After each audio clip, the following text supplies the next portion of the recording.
Кайырлуу күн достар, каналга кош келдиңиздер. Бүгүн сиздермен өтө карапайым рецептпен дайындалатын мясной пирогдун рецептисимен бөлүшетін боламын.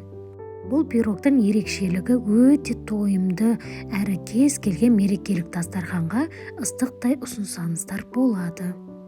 Достар, видеону сонуна дейин карап, мени колдоп лайк басып отурууду унутпаңыздар.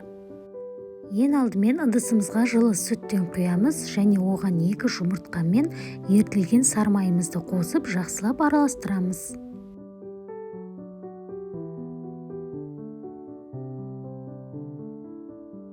Туз бен камыр копсоткучубузду салабыз. Содан соң унубузду электен өткүзүп салатын боламыз. Содан соң колубузбен жакшылап камырыбызды илейбиз.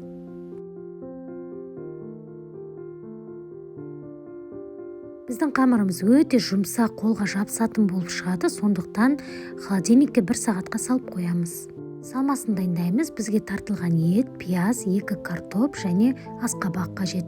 Пиязды эң алдымен осылай майда етип туурап алабыз.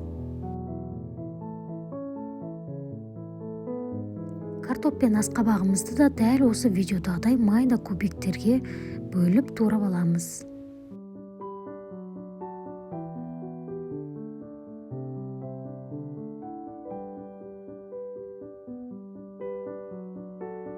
Енді дәміне қарай туз бен кара бурушубузду салып, жакшылап аралаштырабыз.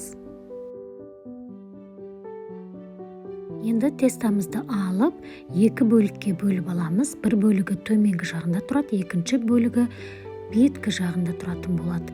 Бір бөлүгүн осылай октоодун көмөгү жука етип жайып аламыз.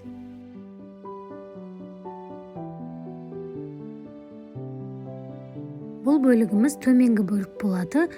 Осы тестамызды пешке қоятын ыдысымызга салып, үстінен салмамызды толық салып шығамыз. Достар, алдағы уақытта менің каналыма жаңадан шыққан рецепттерді жіберіп алмас үшін каналыма тіркеліп қоюды ұмытпаңыздар. Енді тестамыздың екінші бөлігін жаямыз.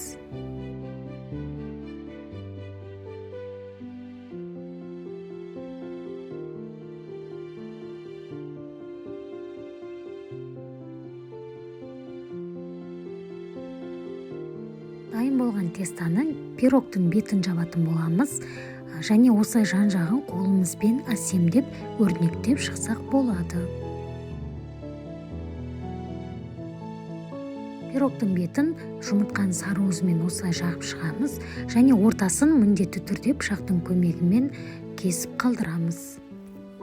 Бетіне асемдік үшін күнжітпен мактан себеміз, және 180 градус қызып тұрған пешке 40-50 минутқа салып пісіріп аламыз. Біздің пирогымыз дайын, өте керемет болып шығады достар. Міндетті түрде осы рецептпен дайындап көріңіздер.